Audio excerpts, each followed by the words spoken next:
માંડવો, ચોખા, ફૂલ, અબીલ, ગુલાલ, ધૂપ, દીપ, પ્રસાદી, આરતી, આ બધું જે કરીએ છીએ ને આપણે, જે આજે આપણે સવારે બધાએ કર્યું, એને અર્ચન ભક્તિ કહેવામાં આવે. પછી વંદનમ એ કરી, પછી આવે છે દાસ્ય ભક્તિ. ભગવાન તમે મારા સ્વામી અને હું તમારો દાસ. આવી ભક્તિ કોની છે? તો કે હનુમાનજી મહારાજની. ઉદાહરણ તરીકે, ઉદાહરણો તો બીજા ઘણા બધા આપી શકાય, પણ શ્રેષ્ઠ દાસ ભક્તિ જો કોઈની ગણવી હોય તો હનુમાનજી મહારાજની ગણાય, જેણે રામજીને પોતાના સદૈવ સ્વામી ગણી અને એમના દાસ બની અને ભક્તિ કરી. પછીની ભક્તિ તો કે સખ્ય ભક્તિ. સખ્ય ભક્તિ એટલે ભગવાન મારા તમે મિત્ર છો, આવું જે કે એને સખ્ય ભક્તિ કહેવાય. આવા ઉદાહરણો છે આપણી પાસે. દાખલા તરીકે સુદામાજી, એમની ભક્તિ સખ્ય ભક્તિ છે. અર્જુનજી છે, અર્જુન પણ ભગવાનને પોતાના મિત્ર ગણતા, તો એની સખ્ય ભક્તિ છે. અને છેલ્લી છે આત્મનિવેદનમ. ભગવાનની પાસે શરણાગતિ સ્વીકારી લેવી અને ભગવાનને પ્રાર્થના કરવાની કે ભગવાન મારું સર્વસ્વ તમારા ચરણે અર્પણ કરેલું છે, મારા માટે જે યોગ્ય પુણ્ય ફળ હોય તમે મને આપજો, તમારી ભક્તિનું મને દાન કરજો. તો આ સર્વશ્રેષ્ઠ ભક્તિ છે.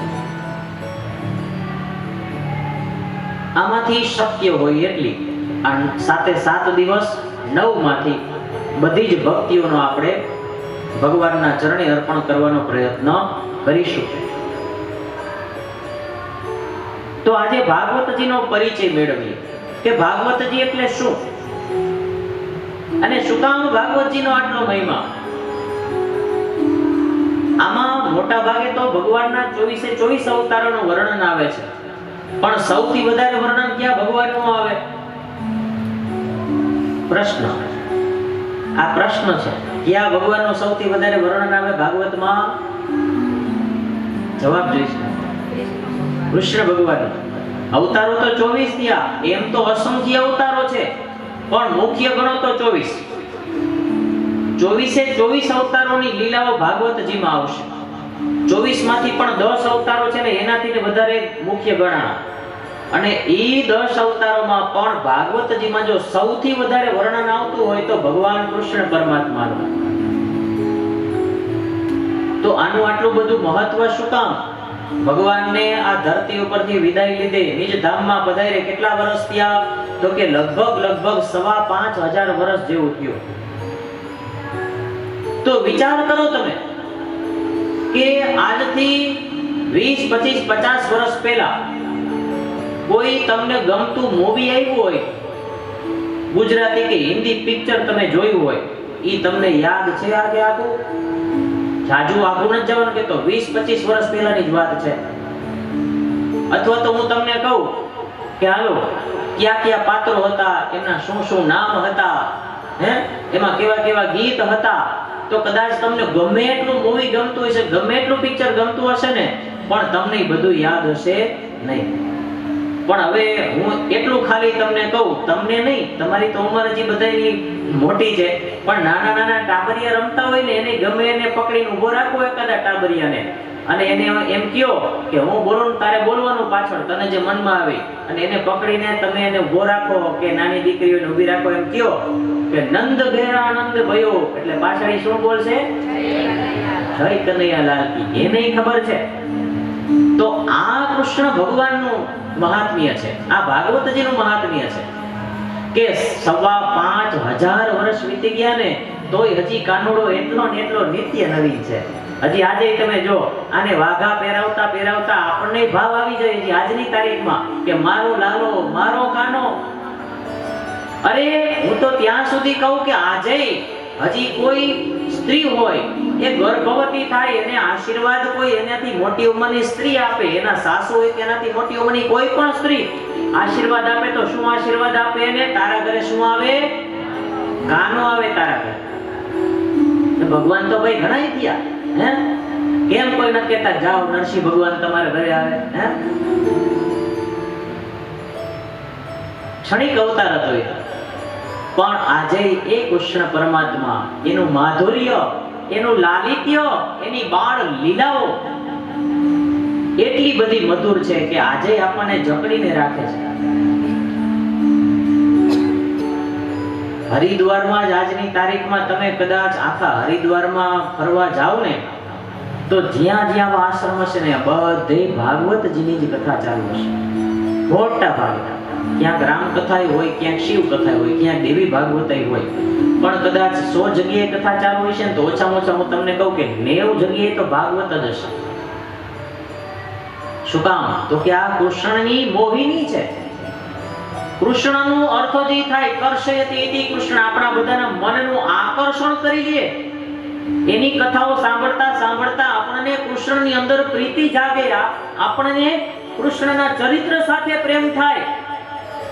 અરે આ મેં બાલકૃષ્ણની વાત કરી તમને. હજી હું આગળ વધીને ત્યાં સુધી કહું કે કદાચ આજની તારીખમાં કિશોરાવસ્થામાંથી ધીમે ધીમે ધીમે આગળ વધી અને યુવાવસ્થામાં પગલું મૂકતો કોઈ યુવાન છોકરો હોય કે કોઈ યુવાન છોકરી હોય, અને એ બંનેને એકબીજા સાથે પ્રેમ થાય ને, તો એ બે પોતાની જાતને શું સમજે? શું સમજે? ઈ જે યુવતી છે ને, એ પોતાના પ્રિયતમને કૃષ્ણ કહે, અને જે ઈ યુવક છે એ પોતાની પ્રિયતમાને રાધા કહે. તો આજે આ બે નામની મોહિની હજી ઓછી નથી થઈ. વિચાર કરો તમે. શું કામ? તો કે જેને પ્રેમ લક્ષણા ભક્તિ કહેવાય ને, એ ભક્તિનું સર્વોચ્ચ ઉદાહરણ એટલે રાધા કૃષ્ણનો પ્રેમ. પ્રેમનો મૂળ અર્થ, એનો તત્વાર્થ ઈ જો કોઈ આપ્યો તો રાધા અને કૃષ્ણ આપ્યો. પ્રેમ એટલે પામી જાવું જ નહીં. પ્રેમ એટલે પોતાના પ્રેમીનું સારું ઈચ્છવું. પ્રેમ એટલે પોતાનો પ્રેમી છે એ રાજી રહે, એ ખુશ રહે, એ પ્રસન્ન રહે, માત્ર એટલી જ ઈચ્છા, એટલી જ કામના. અને આજની યુવા પેઢી જે પ્રેમના નામે સ્વચ્છંદ તરફ જઈ રહી છે અને પ્રેમના નામે હંચોડા ગળા કાપી નાખે છે, મારી નાખવાની હદ સુધી જાય છે, એ બધાને જો સાચા રસ્તે લાવવા હોય અને સાચા અર્થમાં એમને પ્રેમ શું કહેવાય એ જો એમને શીખડાવવું હોય તો એમણે ભાગવત સાંભળવી પડે અને સાંભળવી જ પડે. આ ઈ ભાગવત છે.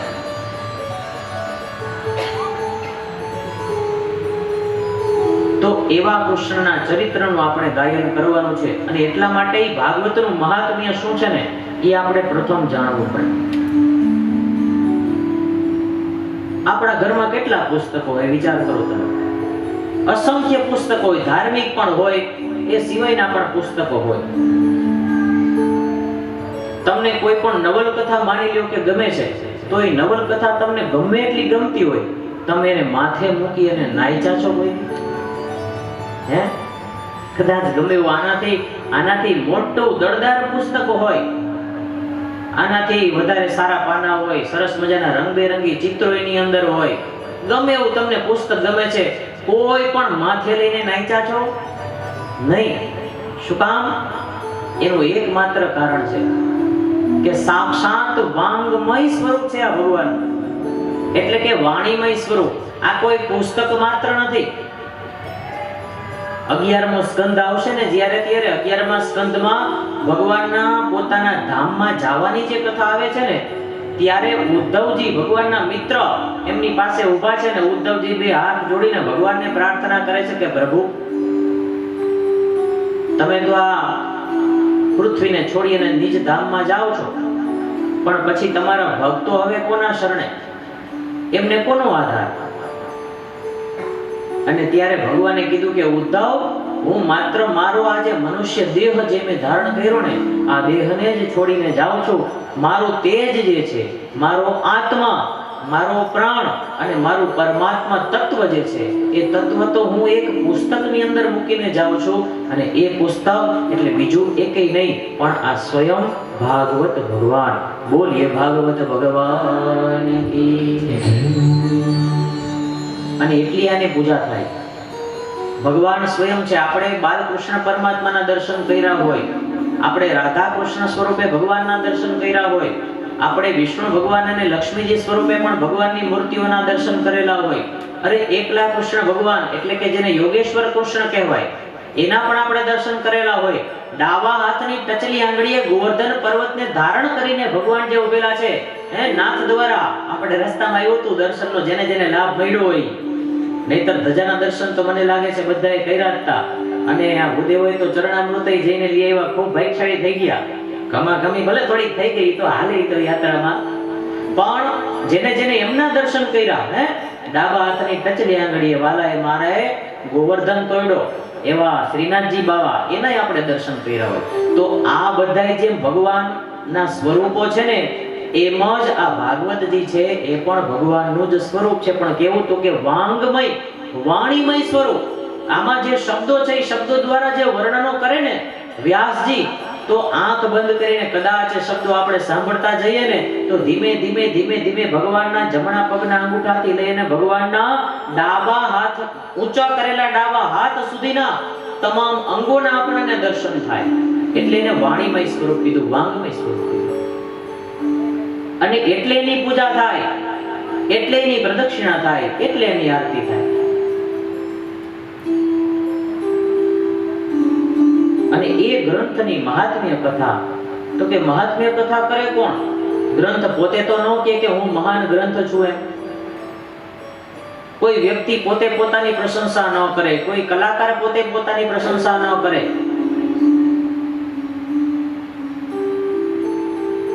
અને જો કરે તો હારાય ન લાગે. અમારા વિશાજી છે, બહુ સરસ મજાનું એનું ગળું ભગવાનનું દીધેલું છે, હે, એની પાસે આપણે ગવડાવશું અધીરોને વ્યાકુળ થઈને, હે, ઈ ગાય એટલે તમે સાંભળો એટલે તમે પોકારી ઉઠો ને કે વાહ વિશાલભાઈ વાહ. બાકી તમે ગાયું હોય, અમે તો બહુ પોકાયું છે. છેલ્લે હમણાં કથામાં એમનો લાભ મળ્યો તો સાંભળવાનું ત્યારે. પણ ઈ એમ કે હા મારા જેવો કોઈ ગાયક નહીં હો, હું બહુ જોરદાર ગાઉં, મારા જેવું કોઈ નો, તો કોઈ એને ગણે નહીં. કારણ શું કે પોતે વ્યક્તિ પોતે પોતાના વખાણ કરે ને તો મહત્વ ન રહે. કોઈ કલાકાર પોતે પોતાની કળાના ગુણગાન ગાય, મોટી મોટી જેને આપણે કહે, એ કરે તો એનું મહત્વ ન રહે.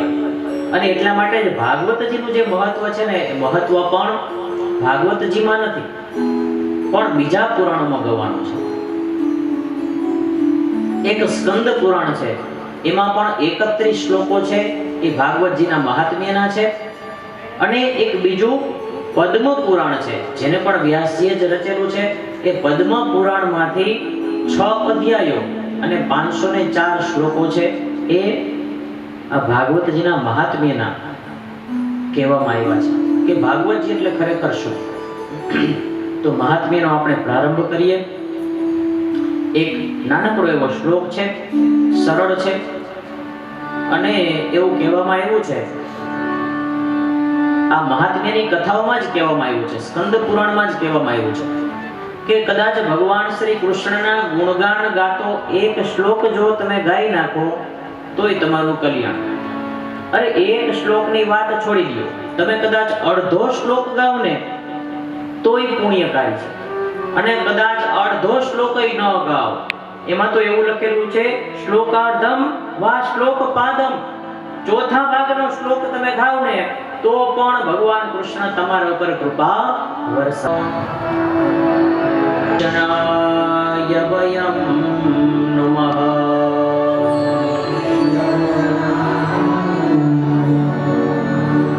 હજી એક વખત બોલીએ, સરળ છે બધા, અને ઊંચા અવાજે બોલો. સચ્ચિદાનંદ રૂપાય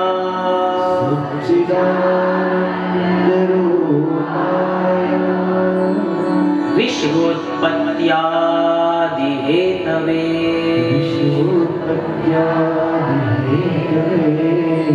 તાપત્રય વિનાશાય શ્રી કૃષ્ણાય વયમ નમઃ. શ્રી કૃષ્ણાય વયમ નમઃ.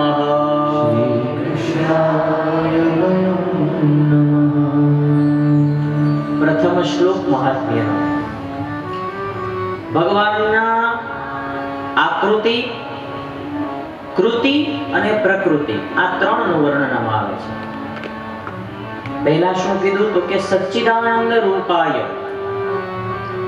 જે સત ચિત અને આનંદ રૂપ છે એવા પરમાત્માને અમે પ્રણામ કરીએ છીએ. પછી બીજું શું કીધું તો કે વિશ્વોત્પત્યાદિ હેતવે, વિશ્વની ઉત્પત્તિ જેના થકી છે, વિશ્વની અત્યારે સ્થિતિ જેના થકી છે અને આનો પ્રલય જેના થકી થવાનો છે, આ ત્રણેય જેના થકી થાય છે એવા પરમાત્માને અમે પ્રણામ કરીએ છીએ. પછી શું કીધું? તાપત્રય વિનાશાય. ત્રણ પ્રકારના તાપ છે સંસારના, એનો જે નાશ કરે છે એવા પરમાત્મા શ્રી કૃષ્ણને શ્રી કૃષ્ણાય વયમ નમઃ, એવા ભગવાનને અમે પ્રણામ કરીએ છીએ. તો પ્રથમ કીધું સચ્ચિદાનંદ રૂપાય, એટલે તો કે સદ, ચિદ અને આનંદ એવા ત્રણ શબ્દો આવે સચ્ચિદાનંદમાં. સદનો અર્થ શું થાય? તો કે જે નિત્ય છે તે, જે અવિનાશી છે, જે અજન્મા છે, જે અમર છે.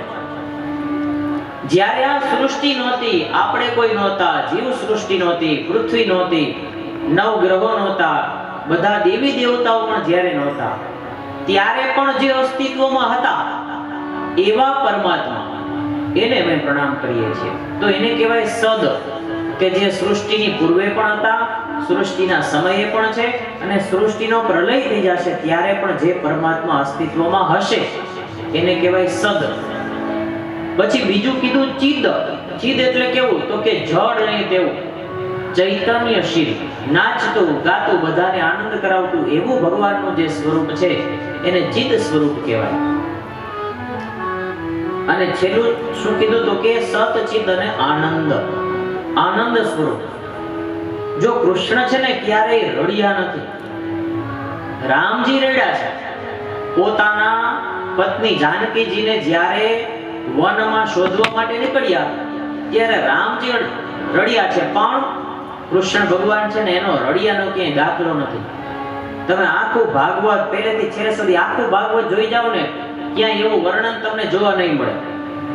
ઠીક છે, કોઈ લોક સાહિત્યકાર હોય, કથા કરતા હોય, કથામાં ભાવ લેવા માટે એમ કહે કે જ્યારે કૃષ્ણ છે એ માં જશોદાને છોડીને મથુરામાં ગયા, ગોપીઓને છોડીને ગયા, પોતાની જેનો પ્રેમ હતો એ રાધાજીને છોડીને ગયા, પોતાને ગમતી ગાયોને છોડીને ગયા, પોતાના મિત્રોને છોડીને ગયા, ત્યારે ભગવાન રડ્યા. એવું કદાચ કોઈ કથાકાર, લોક સાહિત્યકાર, લોક કથા કહેનાર કહે તો કહે, પણ ભાગવતજીમાં ક્યાંય એવો ઉલ્લેખ નથી કે ભગવાન પોતાના આખા જીવન દરમિયાન ક્યાંય રડ્યા હોય. સદાય આનંદ, સદાય એમના મુક્ત ચહેરે મુક્ત સ્મિત હોય. ભગવાન સદાય હસ્યા છે. અરે કુરુક્ષેત્રનું જે યુદ્ધ થયું ને એમાં ભગવાનના મુખ ઉપર તો સદાય હાસ્ય જ રહ્યું છે. ભગવાન ક્યારેય રડ્યા નથી. એટલે એવા આનંદ સ્વરૂપ છે એવા ભગવાનને અમે વંદન કરીએ છીએ. પછી વિશ્વોત્પત્તિ આદિ હેતવે, ભગવાનની ઉત્પત્તિ થતી નથી. કારણ તો કે ભગવાન તો અજન્મા છે, એમનો જન્મ જ નથી. પણ એમના થકી જન્મ થાય. કોનો જન્મ થાય? તો કે આપણી આખી સૃષ્ટિનો જન્મ થાય.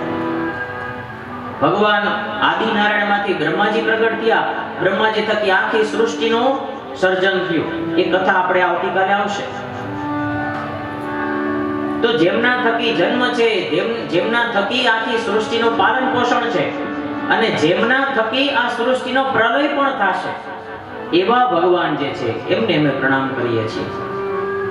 પછી તાપત્રય વિનાશાય. સંસારમાં મનુષ્ય માત્રને ત્રણ પ્રકારના તાપ લાગે, જેને સંસ્કૃતમાં કહેવાય આધિ દૈવિક, આધિ ભૌતિક અને આધ્યાત્મિક. સાદી ભાષામાં આપણે એને શું કહીએ છીએ? તો કે આધિ, વ્યાધિ અને ઉપાધિ. આ ત્રણ વસ્તુ કહી આપણે, આધિ, વ્યાધિ અને ઉપાધિ.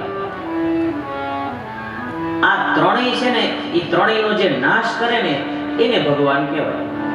અને એવા ભગવાનને અમે પ્રણામ કરી છે. આમાં આધિ એટલે શું? તો કે આપણી પાસે કંઈક ખૂટતું હોય એવું આપણને લાગે ને એને આધિ કહેવાય.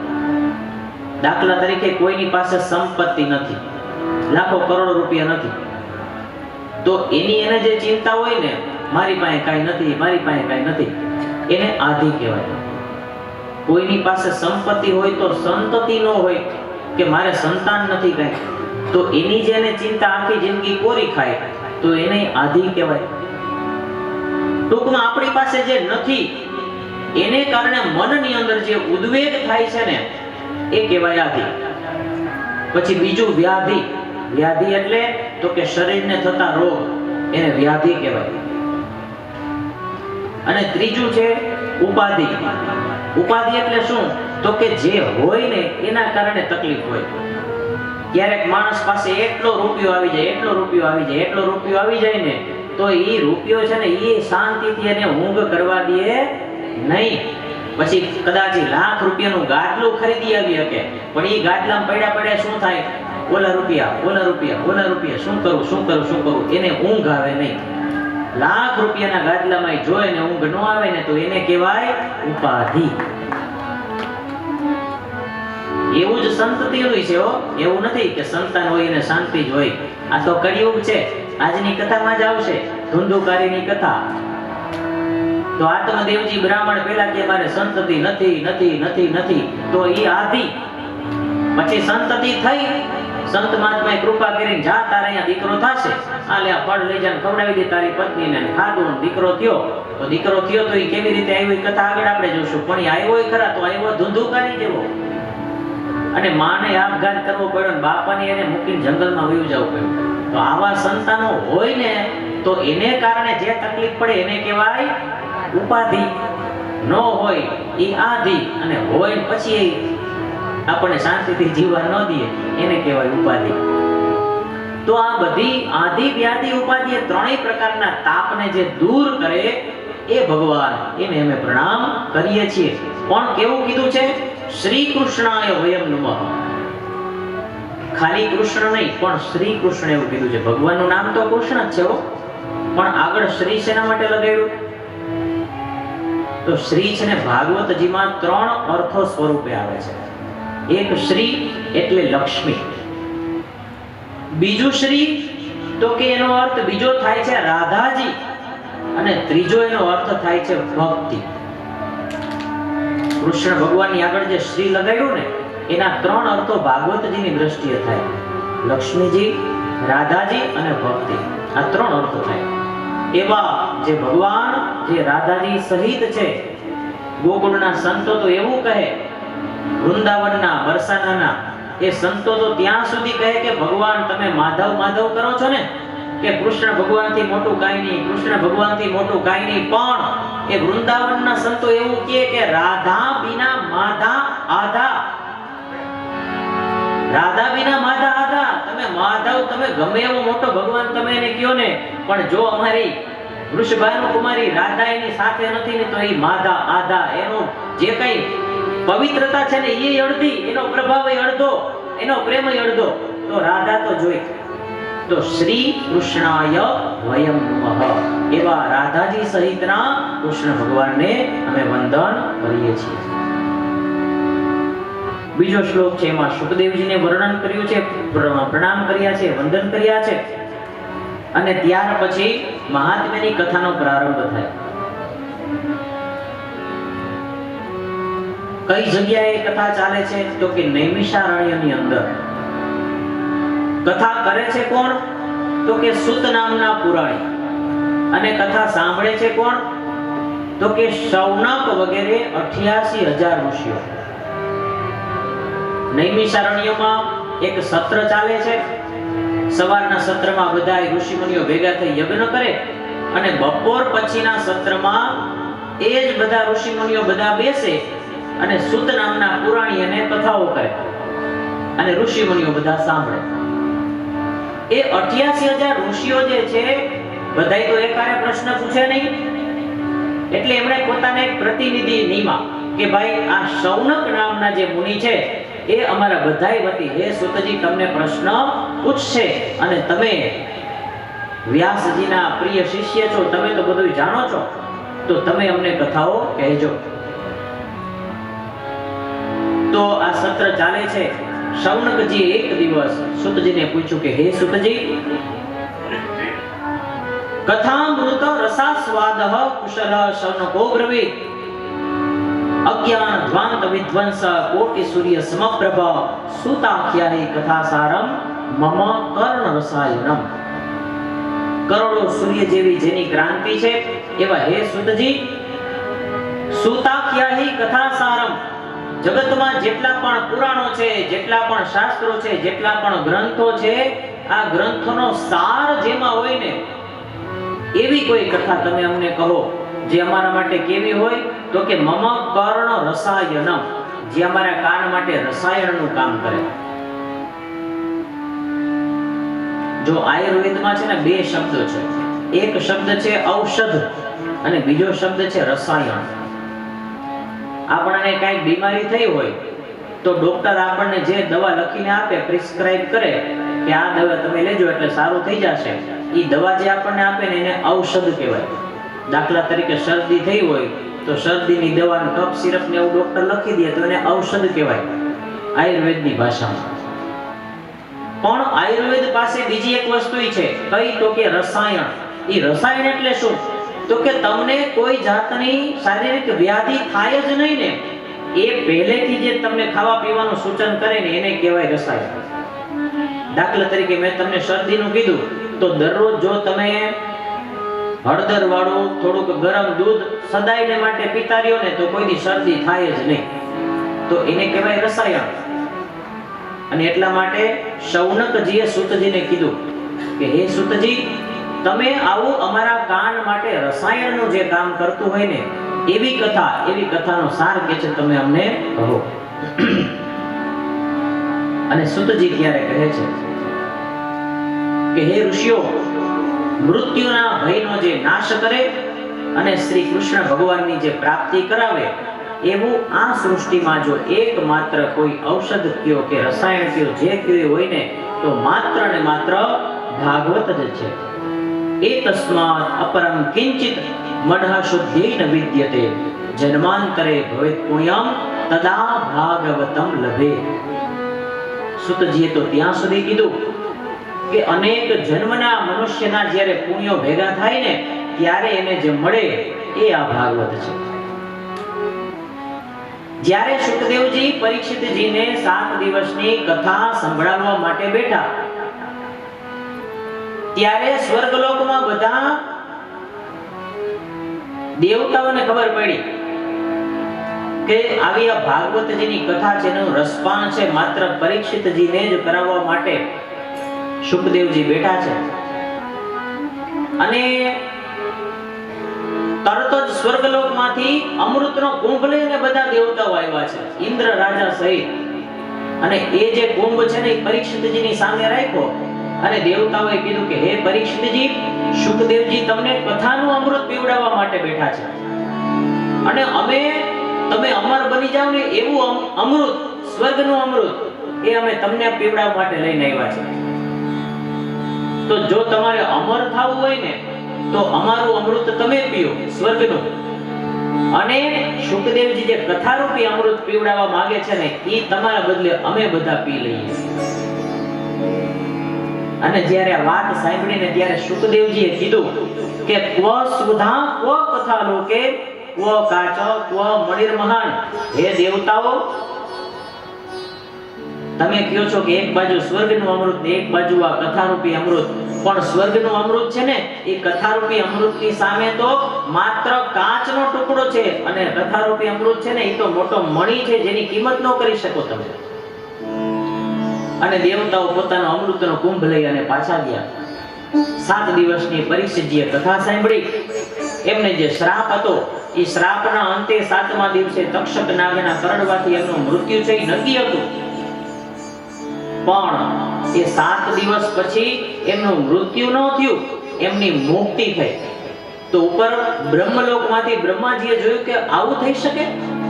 માત્ર 7 દિવસ કથા સાંભળીને કોઈની મુક્તિ થઈ શકે? એટલે એમણે બ્રહ્મલોકમાં બીજા બધા જ શાસ્ત્રો, પુરાણો એ બધાને ત્રાજવાને એક પલડામાં પધરાવ્યા અને એક પલડામાં ભાગવતજીને પધરાવ્યું ને તો ભાગવતજીનું જે મહત્વ છે ને એ ભાગવતજીનું વજન એ પલડાનું એક ભાગવતજીનું વજન છે બીજા બધા કરતા વધારે થયું. અને ભાગવતજીના મહત્વને ભગવાન બ્રહ્માજીએ પણ વંદન કર્યા. સુતજી કહે છે શૌનકાદી ઋષિઓને કે હે ઋષિઓ, આ ભાગવતજી છે એ સૃષ્ટિના પ્રારંભે શ્રી હરિ નારાયણે બ્રહ્માજીને કીધેલું. બ્રહ્માજીએ પોતાના માનસ પુત્ર નારદજીને કીધું. નારદજીએ વેદ વ્યાસજીને આ કથા કહી. વ્યાસજીએ પોતાના દીકરા શુકદેવજીને કીધું. શુકદેવજીએ પરીક્ષિત રાજાને 7 દિવસની કથા કહી. અને એ જ્યારે શુકદેવજીએ કથા કરી ને ત્યારે એ કથામાં સૂતજી કહે છે કે હુંય બેઠો તો સાંભળવા માટે, અને મારાથી જેટલું શ્રવણ થયું, મારાથી જેટલું યાદ રખાણું ને એ કથા મેં પણ કે છે સાંભળી છે, અને એ જ કથા કે છે હવે તમે પણ સાંભળશો. આ કથા અનેક રીતે થઈ શકે. આ કથા એક શ્લોકમાં થાય, એક શ્લોકી ભાગવત આવે, 4 લીટીમાં આખું ભાગવત પૂરું થઈ જાય, એ રીતે કથા થાય. પછી તો કે 3 દિવસની કથા થાય, 5 દિવસની થાય, 7 દિવસની થાય, પછી આનો માસ પારાયણ પણ થાય. આની આ ભાગવતની કથા 1 મહિનોય ચાલી શકે, અને આની આ ભાગવતની કથા છે 1 વર્ષ પણ ચાલે, જેને વાર્ષ પારાયણ કહેવાય.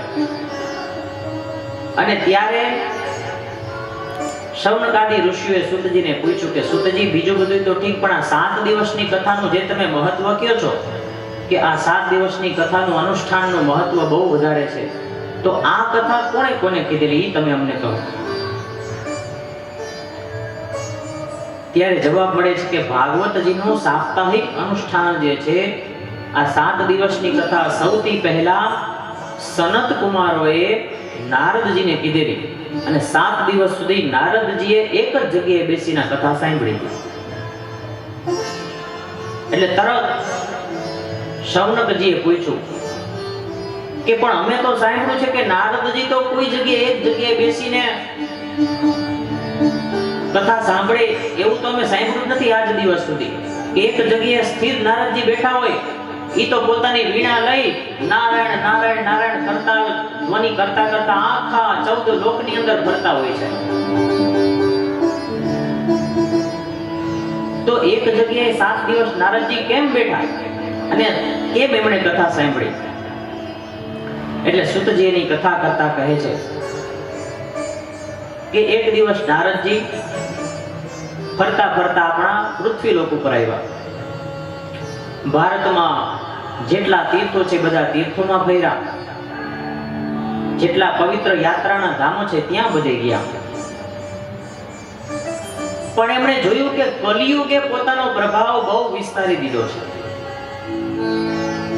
તીર્થો બધા દૂષિત થયા છે, જળાશયો બધા દૂષિત થયા છે, મનુષ્યના મન બધાના કલુષિત અને દૂષિત થયા છે. નારદજી ખૂબ ઉદાસ થયા. ફરતા ફરતા વિચારે છે કે મારા પ્રભુની જે લીલા ભૂમિ છે ને વૃંદાવન, ત્યાં હું જાઉં, ત્યાં કદાચ મારા મનને શાંતિ મળે.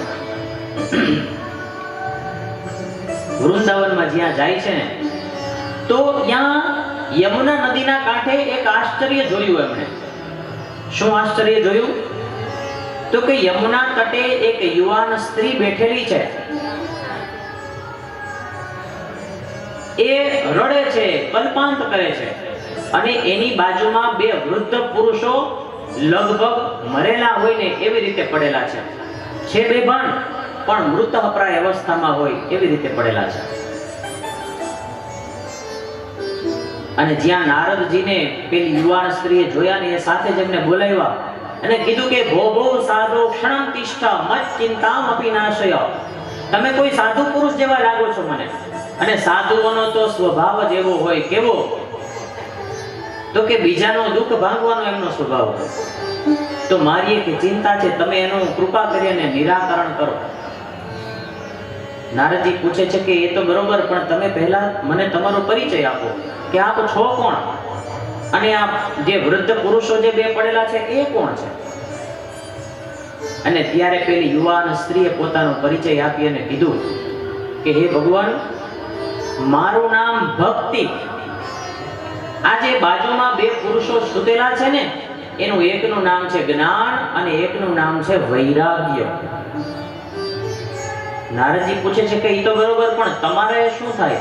અને ત્યારે ભક્તિ નામની પેલી યુવાન સ્ત્રીએ કીધું કે હું આ બેયની માતા છું, અને આ બંને તો મારા દીકરાઓ છે. અને નારદજી કહે છે કે આવું કઈ રીતે બની શકે? માં યુવાનના દીકરાઓ વૃદ્ધ, આવું કઈ રીતે બને? અને ત્યારે ભક્તિએ કીધું કે હું તમને મારો પરિચય આપું અને મારી અત્યાર સુધીની કથની કહું કે હે ભગવાન, હું ભક્તિ દક્ષિણ ભારતમાં મારો જન્મ થયો, કર્ણાટકમાં મારો ઉછેર થયો, મહારાષ્ટ્રમાં મને સન્માન મળ્યું, પણ ગુર્જરે જીર્ણતામ ગતા, ગુજરાતમાં આવી અને હું જીર્ણ થઈ, હું વૃદ્ધ થઈ ગઈ અને મારા પુત્રો જ્ઞાન અને વૈરાગ્ય મારા દીકરાઓ છે એ પણ વૃદ્ધ થયા. જો આ રૂપક કથા છે. ભક્તિ એટલે કોઈ આપણે એમ કે ભક્તિ નામની સ્ત્રી, જ્ઞાન વૈરાગ્ય આ બધા એની પાસે શરીર ક્યાંથી હોય, પણ રૂપક કથા છે. આમાં કીધું ને કે ગુર્જરે જીર્ણતામ ગતા, એટલે ભક્તિ દેવી એમ કે છે કે ગુજરાતમાં આવીને હું જીર્ણ થઈ, વૃદ્ધ થઈ. એનો મતલબ શું? તો કે આપણી ગુજરાતની પ્રજા છે ને એ અર્થ પ્રધાન બહુ ગણાય. આપણે લક્ષ્મીજીને બહુ માની, હે રૂપિયા રૂપિયા રૂપિયા ધંધાદારી પ્રજા. એટલે ભક્તિનું મહાત્મ્ય આપણા માટે લક્ષ્મી કરતા ઘણું બધું ઓછું. અને એટલે જો તમે ક્યાંક આનંદ પ્રમોદના મોટા તાઇફાઓ થતા હશે ને, અહીંયા 1000, 2000, 5000 ની 10,000 ને 50,000 માણસ ભેગા થશે.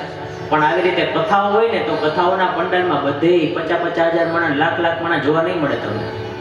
એ એટલા માટે કે ભક્તિએ એમ કીધું કે હું ગુજરાતમાં આવીને જીર્ણ થઈ, વૃદ્ધ થઈ, અને મારા બંને સંતાનોય ભક્તિજી કહે છે કે વૃદ્ધ થઈ ગયા. કારણ શું કે આપણે અહીંયા જ્ઞાનનું મહત્વ નથી અને વૈરાગ્યનું પણ મહત્વ નથી. આ તો એ સમયની વાત છે, કલિયુગનો પ્રારંભ થયો ને ત્યારની વાત છે, કે ત્યારે એનું મહત્વ નહોતું. ભક્તિ દેવીએ કીધું કે પછી ભગવાન હું મારા બંને પુત્રોને લઈને અહીંયા વૃંદાવનમાં આવી. શું કામ? તો કે આ ભૂમિમાં કૃષ્ણ પરમાત્માએ લીલાઓ કરેલી છે. એટલે મને એમ હતું કે અમે ત્રણેય અહીંયા આવી અને ભગવાનની કૃપાથી પાછા યુવાન બની જાશું. પણ થયું એવું કે હું એક યુવાન બની. શું કામ? તો કે પ્રેમ લક્ષણા ભક્તિ અહીંયા પ્રચુર માત્રામાં છે વૃંદાવનમાં, પણ જ્ઞાન અને વૈરાગ્ય મારા બે દીકરાઓ છે ને એ બે જુવાન થઈ શક્યા નહીં. એ બે વૃદ્ધના વૃદ્ધ જ રહ્યા. વૃદ્ધ રહ્યા એટલું જ નહીં, પણ એ જાણે કે મરણ પથારીએ પડેલા હોય ને એવું લાગે છે. તો તમે બે એમને જીવતા કરો બેને. અને આવું થયું શું કામ એ તમે પહેલા તો મને કહો. અને ત્યારે નારદજીએ કીધું કે હે ભક્તિ દેવી, અત્યારે કલિયુગ છે અને યુગ ધર્મ પ્રવર્તે છે. કળિયુગની રચના કોણે કરી? તો કે એની રચના ભગવાને જ કરેલી છે. જેમ સતયુગ, દ્વાપર, ત્રેતા એ ભગવાનની રચના છે, એમ કળિયુગ છે પણ ભગવાનની રચના છે. અને યુગ ધર્મ પ્રવર્તે છે. કળિયુગમાં પાપ ન થાય તો જ નવાય. કળિયુગમાં ભક્તિ જો ફેલાતી જાય તો એને કળિયુગ કહેવાય જ કેમ? તો એને સતયુગ જ કહેવાય. એટલે કલી પોતાનો ધર્મ નિભાવે છે. અને એટલા માટે ભક્તિ દેવી તમે ક્ષીણ થયા છો અને તમારા બંને પુત્રો પણ આવી રીતે વૃદ્ધ થયા છે. વૃંદાવન કૃષ્ણ ભૂમિ છે એટલે તમે ભક્તિ દેવી તમે જુવાન થયા, પણ જ્ઞાન અને વૈરાગ્ય યુવાન થયા નહીં. અને ત્યારે ભક્તિ દેવીએ વિનંતી કરી કે હે ભગવાન, તમે તો સંત છો અને મને એવું લાગે છે કે તમે મારા બંને પુત્રોને જગાડી શકશો. મને એવું લાગે છે કે તમે મારા બંને પુત્રોને પાછા યુવાન બનાવી શકશો. તો તમે કૃપા કરીને મને એવું કરી આપો. નારદજીને પણ દયા આવી છે, કરુણા આવી છે. આ બંનેને હું જગાડવા કઈ રીતે? એમને ઉપાય એવો સૂઝ્યો કે હું વેદના મંત્રો આના કાનમાં ગાઉં તો કદાચ જાગે. તો નારદજીએ મોટા મોટા અવાજે વેદના મંત્રો ગાવાની શરૂઆત કરી.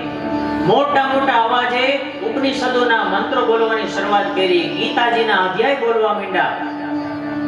પણ કેટલાય મોટા મોટા વેદ ઘોષ કરવા છતાંય જ્ઞાન અને વૈરાગ્ય બે જાયગા તો ખરા. બેઠા થયા, એકાદું બગાસું ખાધું અને ફરી પાછા સૂઈ ગયા. અને હવે નારદજીને ચિંતા થઈ કે હવે આ બંનેને જગાડવા કઈ રીતે? આજુબાજુ જે કોઈ યાત્રા ધામ હતા ત્યાં ગયા. જે કોઈ વિદ્વાનો હતા, પંડિતો હતા, બ્રાહ્મણો હતા, ઋષિમુનિઓ હતા, બધાની પાસે જઈને નારદજીએ પૂછ્યું કે આ બંનેને મારે જગાડવા કઈ રીતે? પણ કોઈની પાસે ઉપાય નહોતો. કારણ તો કે આ તો નારદજી સ્વયં. નારદજી એટલે તો ભગવાનનું જ રૂપ. તો ભગવાનનું રૂપ નારદજીને જો ન ખબર હોય કે જ્ઞાન વૈરાગ્યને કેવી રીતે જગાડવા, તો અમે તો શું ઉપાય આપીએ? ક્યાંયથી ઉપાય મળ્યો નહીં. અને જ્યારે નારદજી ઉદાસ થયા ને ત્યારે પોતાનો ભક્ત ઉદાસ થાય એ ભગવાન કેમ જોઈ શકે? ભગવાને કે આકાશવાણી કરી, અને આકાશવાણીમાં એમ કીધું કે હે નારદજી, જો તમારે જ્ઞાન અને વૈરાગ્યને જાગૃત કરવા હોય, ફરી પાછા યુવાવસ્થા એમને પાછી આપવી હોય ને, તો તમે સત્કર્મ કરો. ખાલી આટલું કીધું, સત્કર્મ કરો. અને આકાશવાણી બંધ થઈ. હવે નારદજી ફરી પાછા વિમાસણમાં પડ્યા કે સત્કર્મ તો કરો, પણ સત્કર્મ એટલે શું? સત્કર્મની કેટેગરીમાં તો ઘણી બધી વસ્તુ આવે, એમાંથી મારે શું કરવાનું?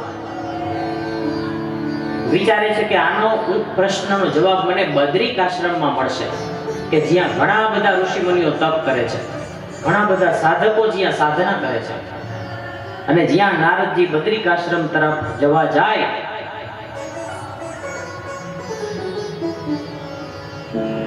ત્યાં જ એમને આ સનત કુમારો મળ્યા છે. સનત કુમારો એટલે કોણ છે? તો કે બ્રહ્માજીના 4 માનસ પુત્રો, જેના નામ છે સનક, સનંદન, સનાતન અને સનત કુમાર. આ 4 પુત્રો નારદજીને રસ્તામાં મળ્યા. નારદજીનું મુખ ઉદાસ જોઈ અને સનત કુમારોએ પૂછ્યું કે કેમ નારદજી, તમારા ચહેરા ઉપર ઉદાસી દેખાય છે? અને ત્યારે નારદજીએ કીધું કે આવી વાત બની છે, જ્ઞાન અને વૈરાગ્યને જગાડવા માટે સત્કર્મ કરવાનું છે મારે, પણ સત્કર્મ એટલે કરવું શું? અને ત્યારે સનત કુમારોએ કીધું કે એકમાત્ર ઉપાય છે ભાગવત, શ્રીમદ ભાગવતજીની કથા તમે એમને સંભળાવો, ચોક્કસ એ જુવાન બની જશે. અને નારદજીએ કીધું કે પણ ભાગવત તો વેદોનો સાર જ નથી. તો વેદના તો બધા મંત્રો મેં બોલ્યા, મેં ગીતાજીના પાઠ કર્યા, મેં મોટે મોટેથી ઘણા બધા શ્લોકોના ઉચ્ચારણ કર્યા એમના કાનમાં, પણ એનાથી જો ન જાગ્યા હોય તો ભાગવતજીથી શું જાગશે? અને ત્યારે સનત કુમારોએ કીધું, 3 ઉદાહરણો આપ્યા છે. સનત કુમારોએ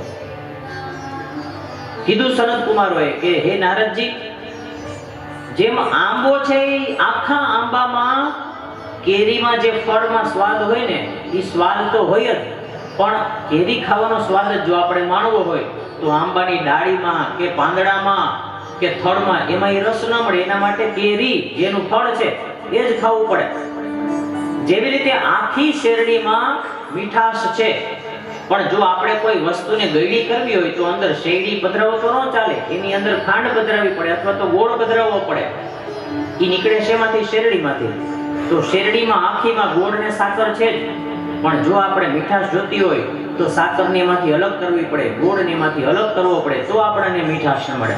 અને ત્રીજું ઉદાહરણ આપ્યું છે દૂધ અને ઘીનું, કે દૂધમાં ઘી તો છે જ, દેખાતું નથી પણ છે તો ખરું જ ને એમાં, તો એ ઘી તો અંદર છે જ, પણ જો ઘીની એનો સ્વાદ અથવા તો એની પુષ્ટિ, ઘીની તાકાત જોતી હોય ને, અથવા તો માની લો કે દીવો પ્રગટાવવો હોય આપણે, તો દૂધ ન ચાલે, તો એમાં ઘી જ જોઈએ. અને ઘી શું છે? તો કે દૂધમાંથી જ કાઢેલો એનો સાર છે, એનો અર્ક છે. તો 3 ઉદાહરણો સનત કુમારો આપ્યાને કીધું કે ભલે તમે વેદોના મંત્રો બોલ્યા, ગીતાજીના પાઠની શરૂઆત કરો, આપણે બધા ભેગા થઈ અને કથાનો પ્રારંભ કરીએ. જ્યાં તમે કયો ત્યાં આપણે ભાગવતજીનું આયોજન કરીએ. હું શ્રોતા, હું યજમાન, તમે વક્તા, અને તમે અમને કથાઓ કહેવાની પ્રારંભ કરો. અને ત્યારે સનત કુમારોએ કીધું કે અહીંયા નહીં, બદ્રિકાશ્રમ નહીં, એના માટે આપણે જઈએ હરિદ્વાર. હરિદ્વારમાં એક સુંદર મજાનો આનંદ ઘાટ છે. એ આનંદ ઘાટ, ત્યાં અનેક ઋષિમુનિઓ તપ કરે છે, ઘણા બધા પંડિતો વિદ્વાનો પણ ત્યાં વસે છે. અરે ભગવાનની કથામાં જેને પ્રેમ છે ને, એવા ઘણા બધા લોકો ત્યાં નિવાસ કરે છે. તો આપણે હવે ત્યાં જઈએ, ત્યાં આપણે બધાને આમંત્રણો આપીએ, બધાને કથા સાંભળવા માટે બોલાવીએ. અને હે નારદજી, જે કથા આપણે કરીશું, જે કથા તમે સાંભળશો, એ કથાનું પુણ્ય, જ્ઞાન, વૈરાગ્ય અને ભક્તિને તમે આપશો ને, એટલે ચોક્કસ 100% એ ત્રણેયને એનું પુણ્ય મળશે અને ત્રણેય ફરી પાછા નવ જીવિત થશે અને એમની યુવાની પણ એમને પ્રાપ્ત થશે. હરિદ્વારની અંદર આનંદ ઘાટ નામની જગ્યા, સનત કુમારો પણ ત્યાં પધાર્યા છે, નારદજી પણ ત્યાં પધાર્યા. એક સુંદર મજાની જગ્યા પસંદ કરવામાં આવી, મંડપો નાખવામાં આવ્યા છે, ચારે બાજુ ત્રિલોકની અંદર આમંત્રણો આપવામાં આવ્યા કે સનત કુમારો શ્રીમદ ભાગવતજીની 7 દિવસની કથા કહેવાના છે અને નારદજી મુખ્ય શ્રોતા છે. જે કોઈને આ કથાનો લાભ લેવો હોય એ બધા હરિદ્વાર પધારો અને જ્યાં જ્યાં સમાચાર મળવાના ચાલુ થયા ને, માત્ર ભારતમાંથી જ નહીં, ચારે બાજુથી વિષ્ણુ ભક્તો છે આવવા લાગ્યા છે. અનેક ઋષિઓ, અનેક મુનિઓ બધા કથા સ્થળે આવવા માટે નીકળ્યા અને જાણે કે નદીઓ, પર્વતો, યાત્રાધામો વગેરે બધા પણ મનુષ્યના શરીર ધારણ કરી અને હરિદ્વાર આનંદ ઘાટે નીકળવા લાગ્યા. નારદજીએ બધાને યોગ્ય આશ્રમ આપ્યા અને કથાનો જ્યાં પ્રારંભ થયો ત્યાં આકાશમાંથી પુષ્પોની વૃષ્ટિ થઈ. જય જય અને નમઃ નમઃ ના નાદ થવા લાગ્યા અને સનત કુમારોએ ભગવાનની કથા કહેવાની શરૂઆત કરી. બોલીએ ભાગવત ભગવાન કી.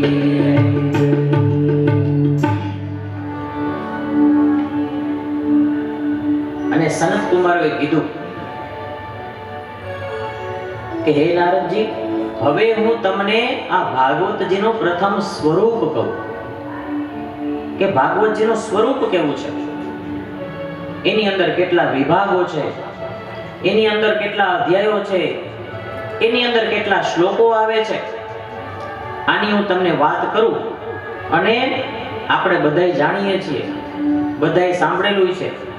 અને સનત કુમારોએ નારદજીને કીધું કે હે નારદજી, આ આખી કથા છે ને જાણે કે એક વૃક્ષ હોય, જાણે કે એક આંબો હોય, એવું હું તમને ઉદાહરણ આપી અને ભાગવતજીની જે રચના છે એ સમજાવવા માટે પ્રયત્ન કરું.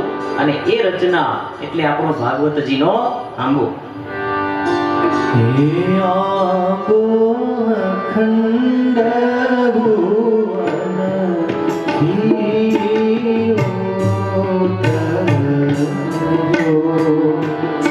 આંબો અખંડ ભુવન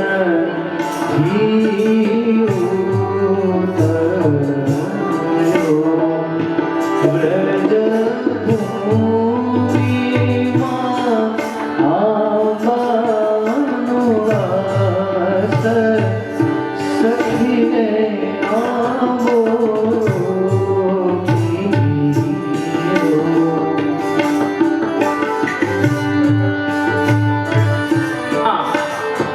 વ્રજભૂમિમાં અંબાનો વાસ. કૃષ્ણનું ચરિત્ર છે આ ભાગવતજીની અંદર. અને કઈ જગ્યાએ ભગવાનનું આખી ચરિત્ર લીલાઓ ગવાણી છે તો કે વ્રજભૂમિમાં. ત્યાં આ આંબાનો વાસ છે, ત્યાં આનું બીજ રોપાણું અને ત્યાંથી આખું આ ભાગવત રૂપી વટવૃક્ષ છે એ ફેલાણું છે.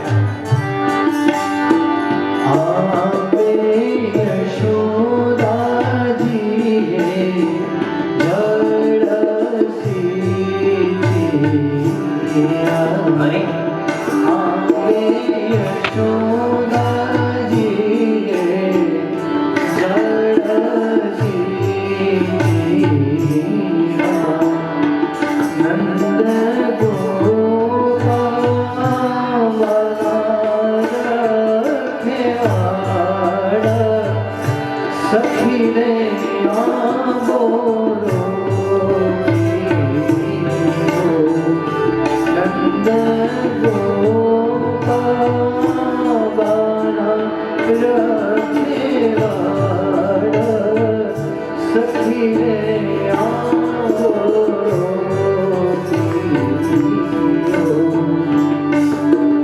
વસુદેવજી અને દેવકી એમને ત્યાં ભગવાનનો પ્રાદુર્ભાવ થયો, પણ એમનો ઉછેર ક્યાં થયો તો કે નંદ બાબા અને યશોદાજી આ કૃષ્ણરૂપી વૃક્ષને એમણે શીખ્યું છે, એમણે ઉછેર્યું છે. અને જે ગોપ બાળકો છે એમણે આ કૃષ્ણરૂપી આંબાના વૃક્ષને ઉછેરવામાં પોતાની મદદ કરી છે, પોતાનો ભાવ વ્યક્ત કર્યો છે, પોતાનો ટેકો આપ્યો છે.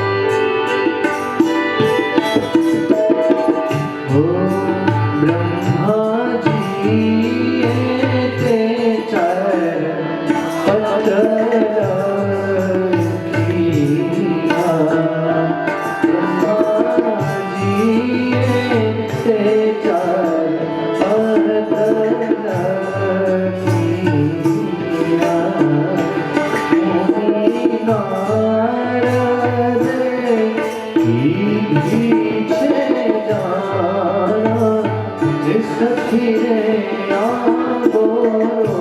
બ્રહ્માજીએ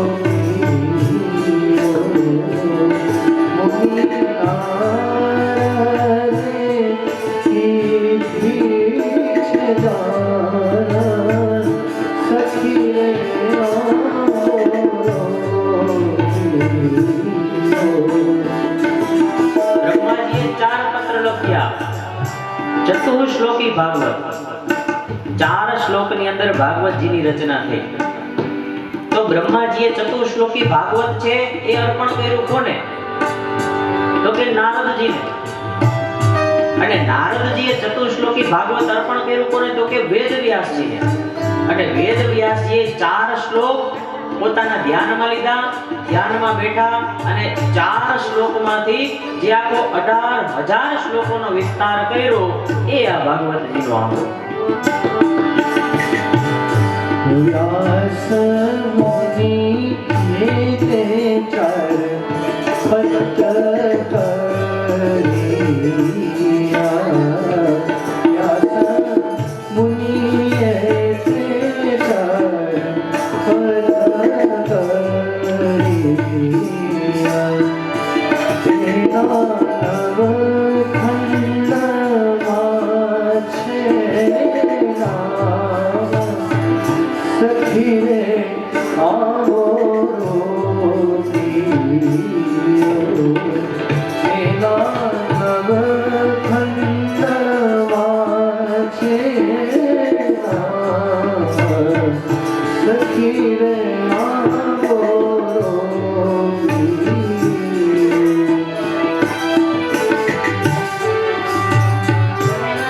સ્વરૂપ કેવું છે આ ભાગવતજીની અંદર? કેટલા સ્કંદ છે, કેટલા શ્લોક છે અને કેટલા અધ્યાય છે એની કથા હું આપને કહું છું, તમે સાંભળો. द्वादश स्कंधया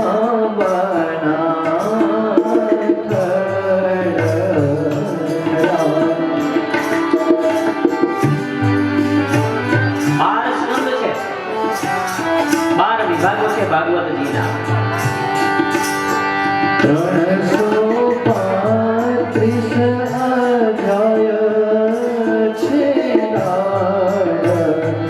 સખી રે આવો રોગીયો 18,000 શ્લોકોના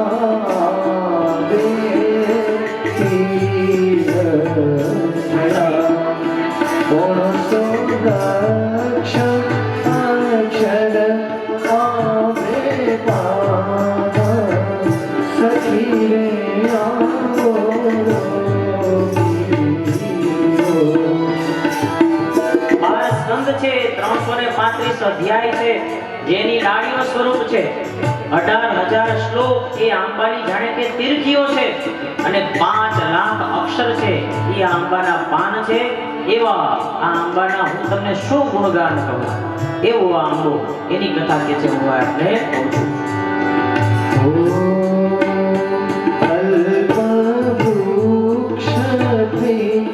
શરૂઆત કરો, આપણે બધા ભેગા થઈ અને કથાનો પ્રારંભ કરીએ. જ્યાં તમે કયો ત્યાં આપણે ભાગવતજીનું આયોજન કરીએ. હું શ્રોતા, હું યજમાન, તમે વક્તા અને તમે અમને કથાઓ કહેવાની પ્રારંભ કરો. અને ત્યારે સનત કુમારોએ કીધું કે અહીંયા નહીં, બદ્રિકાશ્રમ નહીં, એના માટે આપણે જઈએ હરિદ્વાર. હરિદ્વારમાં એક સુંદર મજાનો આનંદ ઘાટ છે. એ આનંદ ઘાટ, ત્યાં અનેક ઋષિમુનિઓ તપ કરે છે. ઘણા બધા પંડિતો વિદ્વાનો પણ ત્યાં વસે છે. અરે ભગવાનની કથામાં જેને પ્રેમ છે ને એવા ઘણા બધા લોકો ત્યાં નિવાસ કરે છે. તો આપણે હવે ત્યાં જઈએ, ત્યાં આપણે બધાને આમંત્રણો આપીએ, બધાને કથા સાંભળવા માટે બોલાવીએ. અને હે નારદજી, જે કથા આપણે કરીશું, જે કથા તમે સાંભળશો, એ કથાનું પુણ્ય, જ્ઞાન, વૈરાગ્ય અને ભક્તિને તમે આપશો ને, એટલે ચોક્કસ 100% એ ત્રણેયને એનું પુણ્ય મળશે અને ત્રણેય ફરી પાછા નવ જીવિત થશે અને એમની યુવાની પણ એમને પ્રાપ્ત થશે.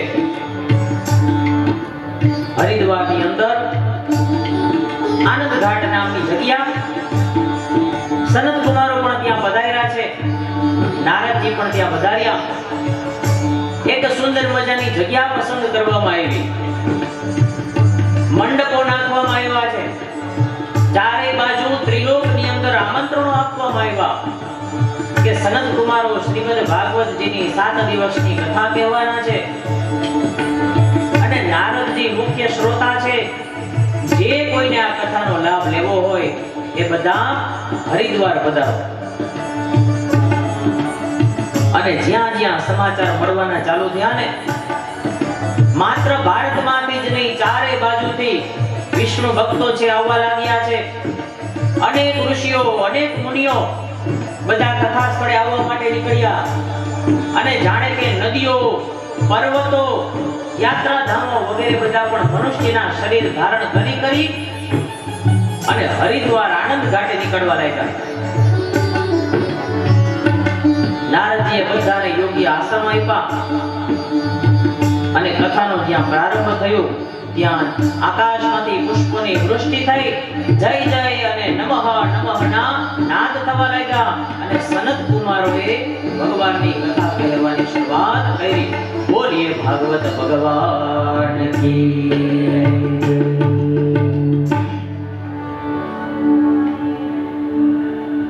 અને સનત કુમારોએ કીધું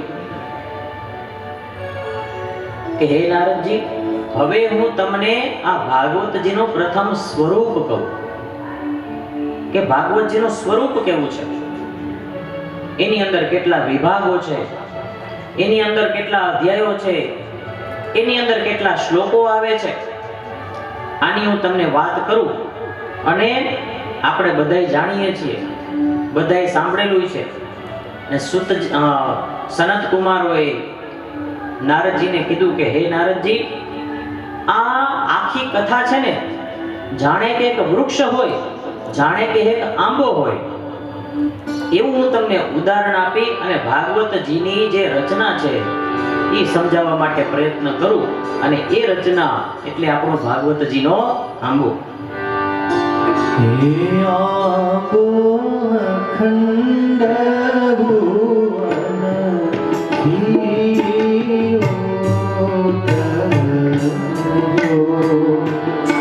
આંબો અખંડ ભુવન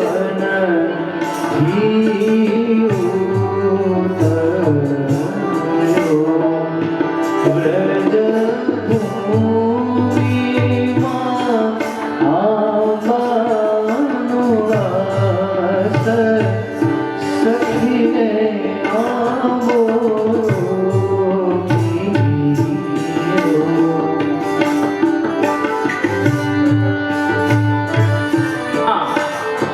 વ્રજભૂમિમાં અંબાનો વાસ. કૃષ્ણનું ચરિત્ર છે આ ભાગવતજીની અંદર. અને કઈ જગ્યાએ ભગવાનનું આખી ચરિત્ર લીલાઓ ગવાણી છે તો કે વ્રજભૂમિમાં. ત્યાં આ આંબાનો વાસ છે, ત્યાં આનું બીજ રોપાણું અને ત્યાંથી આખું આ ભાગવત રૂપી વટવૃક્ષ છે એ ફેલાણું છે. આપે યશોદાજીએ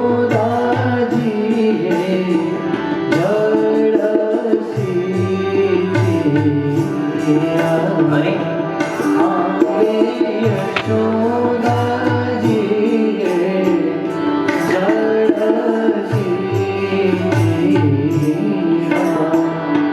નંદ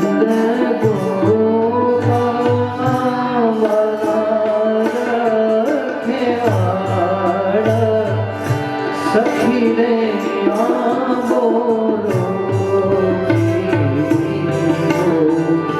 નંદ ગોપાલ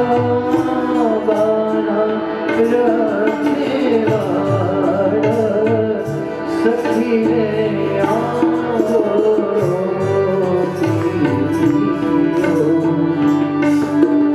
વસુદેવજી અને દેવકી એમને ત્યાં ભગવાનનો પ્રાદુર્ભાવ થયો, પણ એમનો ઉછેર ક્યાં થયો તો કે નંદ બાબા અને યશોદાજી આ કૃષ્ણ રૂપી વૃક્ષને એમણે શીખ્યું છે, એમણે ઉછેર્યું છે. અને જે ગોપ બાળકો છે એમણે આ કૃષ્ણ રૂપી આંબાના વૃક્ષને ઉછેરવામાં પોતાની મદદ કરી છે, પોતાનો ભાવ વ્યક્ત કર્યો છે, પોતાનો ટેકો આપ્યો છે. ओ ब्रह्माजीए ते चरण पत्र किया।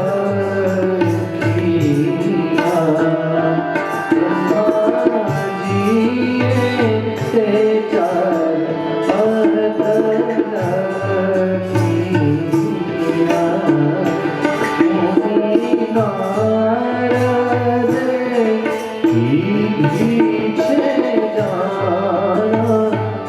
सखी रे आगो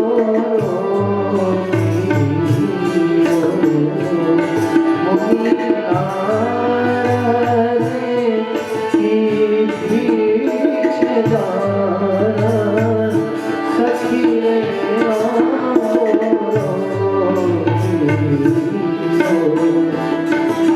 ब्रह्माजीએ 4 પત્ર લખ્યા. ચતુશ્લોકી ભાગવત, 4 શ્લોકની અંદર ભાગવતજીની રચના થઈ. તો બ્રહ્માજીએ ચતુશ્લોકી ભાગવત છે એ અર્પણ કર્યું કોને? તો કે નારદજીને. અને નારદજીએ ચતુશ્લોકી ભાગવત અર્પણ કર્યું કોને? તો કે વેદવ્યાસજીને. અને વેદવ્યાસજીએ 4 શ્લોક પોતાના ધ્યાનમાં લીધા, ધ્યાનમાં બેઠા અને 4 શ્લોકમાંથી જે આખો 18,000 શ્લોકોનો વિસ્તાર કર્યો એ આ ભાગવતજીનો આંબો. व्यास मुनि ते चरण पत्र करिया। व्यास मुनि ते चरण पत्र करिया। तेना नवखंड माछे सखी रे आवो तेना नवखंड वाचे सखी रे आवो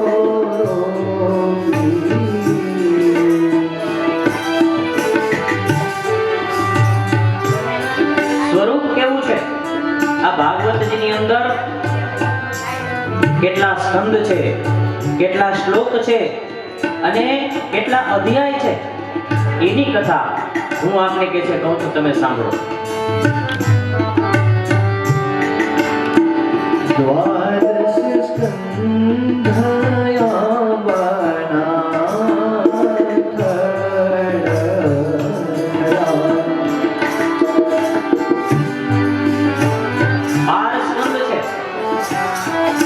વિભાગો છે ભાગવતજીના. 335 અધ્યાય છે સખી રે આવો હજાર શ્લોકોના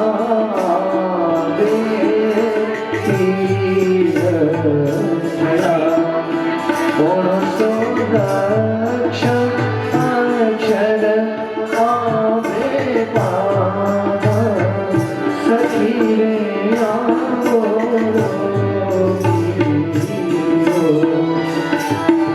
12 સ્કંદ છે, 335 અધ્યાય છે, જેની ડાળીઓ સ્વરૂપ છે.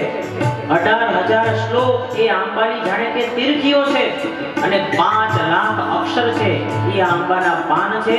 એવા આ આંબાના હું તમને શું ગુણગાન કહું?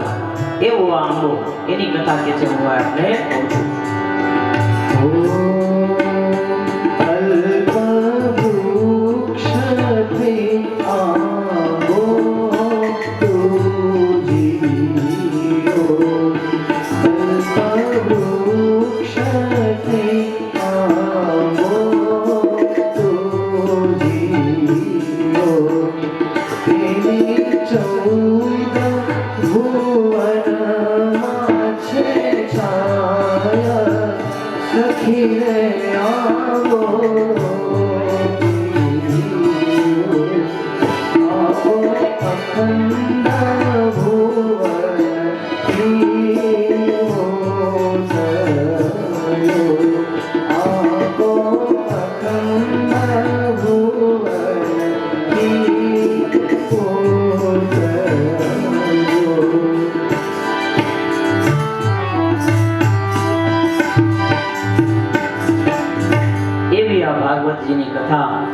નારદજી હવે તમે સાંભળો અને જ્યાં જન્માદ્યસ્ય તોન્વયાદિ તરત એવો શ્લોક ગાય અને જ્યાં કથા કહેવાની શરૂઆત કરે ત્યાં તો બધાએ જોયું, જે કોઈ કથા સાંભળવા આવેલા તે બધાએ જોયું કે બહુ દૂરથી એક યુવાન સ્ત્રી અને બે યુવાન પુરુષો નાચતા નાચતા હાથમાં કરતાલો લઈ કરતાલો વગાડતા વગાડતા ખૂબ જ આનંદિત મુદ્રામાં અને આ જે કથાનો પંડાલ હતો એ કથાના પંડાલ તરફ આવી રહ્યા છે. શું આશ્ચર્ય જોયું! ભક્તિ સુતો તો તરુણો ગૃહીત્વા પ્રેમે કરૂપા સહસા વિરાજે શ્રી કૃષ્ણ ગોવિંદ હરે મુરારે નાથેતિ નામાનિ મોર પદંતિ શ્રી કૃષ્ણ ગોવિંદ હરે મુરારે નાથ પોતાના જ્ઞાન અને વૈરાગ્ય નામના દીકરાઓને લઈને ભક્તિ મહારાણી, બંને દીકરાઓ પણ યુવાન, ભક્તિ દેવી પણ યુવાન અને પોતાની યુવાની પાછી પડીના આનંદમાં ભગવાનના ગુણગાન ગાતા ગાતા સભાની વચ્ચે ભક્તિ દેવી, જ્ઞાન અને વૈરાગ્ય ત્રણેય ઉપસ્થિત થયા છે. બોલીએ ભક્તિ મહારાણી કી જય. શ્રી કૃષ્ણ ગોવિંદ હરે મુરારે નાથ નારાયણ વાસુદેવા. શ્રી કૃષ્ણ ગોવિંદ હરે મુરારે હે નાથ નારાયણ વાસુદેવા. અને હવે ભક્તિ દેવી પૂછે છે કે નારદજી, તમે મારા ઉપર અપાર કૃપા કરી, જે ભાગવતજીનું પારાયણ તમે બેસાડ્યું, માત્ર એના પ્રારંભના શ્લોકો જ મારા કાને પડ્યા, માત્ર એના પ્રારંભના શ્લોકોની પંક્તિઓ મારા જ્ઞાન અને વૈરાગ્યના કાને પડી અને બંને તત્કાલ યુવાન થઈ ગયા છે. તો હવે હે ભગવાન, તમે આ કથા અમૃતનું સિંચન કર્યું, અમને યુવાન બનાવ્યા. ભવદ વિરાજ્યે ભક્તાસ્મિ પુષ્ટા હરિ પ્રાણાષ્ટા કથા રસેના અહં તુ તિષ્ઠામ્ય દુના બ્રુવંતુ બ્રહ્મૈનાં તાં વિમોચયેતિ. શ્રી કૃષ્ણ ગોવિંદ હરે મુરારે હે નાથ નારાયણ વાસુદેવા. કૃષ્ણ ગોવિંદ હરે હરે મુરારે હે નાથ નારાયણ વાસુદેવા. યુવાની અમારી પાછી પડી ગઈ. હે નારદજી, આપના અપાર ઉપકારો છે અમારા ઉપર, પણ હવે અમે આપને પૂછીએ છીએ, હું ભક્તિ ભગવાન હવે હું રહું ક્યાં, એ આપ કૃપા કરીને મને કહો. અને ત્યારે સનત કુમારે જવાબ આપતા કીધું છે કે હે ભક્તિ રાણી, તમને રહેવા માટેનું શ્રેષ્ઠ સ્થાન મેં ચીંધીએ શું. ભક્તેષુ ગોવિંદ સ્વરૂપકાત્રી પ્રેમે કદત્રી ભવરોગહાંત્રી આત્મં પ્રતિષ્ઠસ્વ સુધેય સંશ્રયા નિરંતરં વૈષ્ણવમાનસારી. શ્રી કૃષ્ણ ગોવિંદ હરે મુરારે હે નાથ નારાયણ વાસુદેવા. શ્રી કૃષ્ણ ગોવિંદ હરે મુરારે હે નાથ નારાયણ વાસુદેવા. હે ભક્તિ દેવી, તમે જે વિષ્ણુ હૃદયની અંદર આંગો તુજીરો કલ્પવૃક્ષતે આંગો તુજીરો તેની 14 ભુવનમાં છે છાયા સખી રે આંગો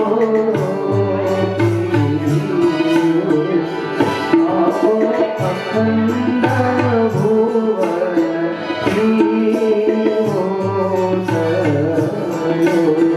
આપો અખંડ ભુવન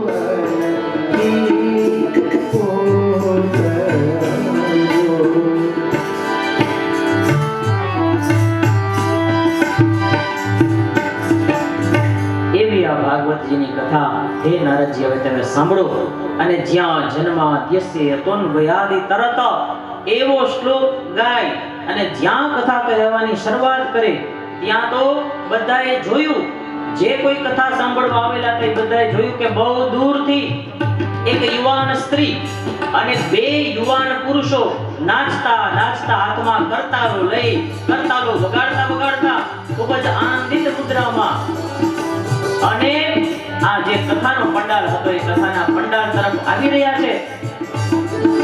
શું આશ્ચર્ય જોયું. ભક્તિ સુતો તો તરુણો ગૃહીત્વા પ્રેમે કરો સહસા વિરાજે શ્રી કૃષ્ણ ગોવિંદ હરે મુરારે નાથેતી નામાની મોર બદંતિ શ્રી કૃષ્ણ ગોવિંદ હરે મુરારે નાથ પોતાના જ્ઞાન અને વૈરાગ્ય નામના દીકરાઓને લઈને ભક્તિ મહારાણી બંને દીકરાઓ પણ યુવાન ભક્તિ દેવી પણ યુવાન અને પોતાની યુવાની પાછી મળ્યાના આનંદમાં ભગવાનના ગુણગાન ગાતા ગાતા સભાની વચ્ચે ભક્તિ દેવી જ્ઞાન અને વૈરાગ્ય ત્રણેય ઉપસ્થિત થયા છે. બોલીએ ભક્તિ મહારાણી કી જય. શ્રી કૃષ્ણ ગોવિંદ હરે મુરારે નાથ નારાયણ વાસુદેવા શ્રી કૃષ્ણ ગોવિંદ હરે મુરારે હે નાથ નારાયણ વાસુદેવા. અને હવે ભક્તિ દેવી પૂછે છે કે નારદજી તમે મારા ઉપર અપાર કૃપા કરી જે ભાગવતજીનું પારાયણ તમે બેસાડ્યું માત્ર એના પ્રારંભના શ્લોકો જ મારા કાને પડ્યા માત્ર એના પ્રારંભના શ્લોકોની પંક્તિઓ મારા જ્ઞાન અને વૈરાગ્યના કાને પડી અને બંને તત્કાલ યુવાન થઈ ગયા છે. તો હવે હે ભગવાન તમે આ કથામૃતનું સિંચન કર્યું અમને યુવાન બનાવ્યા. ભવદ વિરાજ્યે ભક્તાસ્મિ પુષ્ટા હરિ પ્રાણાષ્ટાતિ કથા રસેના અહં તુતિષ્ઠામ્ય દુના બ્રુવંતુ બ્રહ્મૈનાં તાં વિમોચયેતિ. શ્રી કૃષ્ણ ગોવિંદ હરે મુરારે હે નાથ નારાયણ વાસુદેવા. કૃષ્ણ ગોવિંદ હરે હરે મુરારે હે નાથ નારાયણ વાસુદેવા. જુવાની અમારી પાછી પડી ગઈ. હે નારદજી આપના અપાર ઉપકારો છે અમારા ઉપર પણ હવે અમે આપને પૂછીએ છીએ હું ભક્તિ ભગવાન હવે હું રહું ક્યાં એ આપ કૃપા કરીને મને કહો. અને ત્યારે સનત કુમારે જવાબ આપતા કીધું છે કે હે ભક્તિ રાણી તમને રહેવા માટેનું શ્રેષ્ઠ સ્થાન મેં ચિંતીએ શું. ભક્તેષુ ગોવિંદ સ્વરૂપકાત્રી પ્રેમે ગદત્રી ભવરોગહાંત્રી આત્મં પ્રતિષ્ઠસ્વ સુધેય સંશ્રયા નિરંતરં વૈષ્ણવમાનસારી. શ્રી કૃષ્ણ ગોવિંદ હરે મુરારે હે નાથ નારાયણ વાસુદેવા. શ્રી કૃષ્ણ ગોવિંદ હરે મુરારે હે નાથ નારાયણ વાસુદેવા. હે ભક્તિ દેવી તમે જે વિષ્ણુ હૃદયની અંદર નિવાસ કરશો ત્યાં ભગવાન પણ નિવાસ કરવા આવશે એટલે અમે તમને કહીએ છીએ પ્રાર્થના કરીએ છીએ. સનત કુમારો કહે છે ભક્તિ નિવાસ કરશો ત્યાં ભગવાન પણ નિવાસ કરવા આવશે એટલે અમે તમને કહીએ છીએ પ્રાર્થના કરીએ છીએ. સનત કુમારો કહે છે ભક્તિ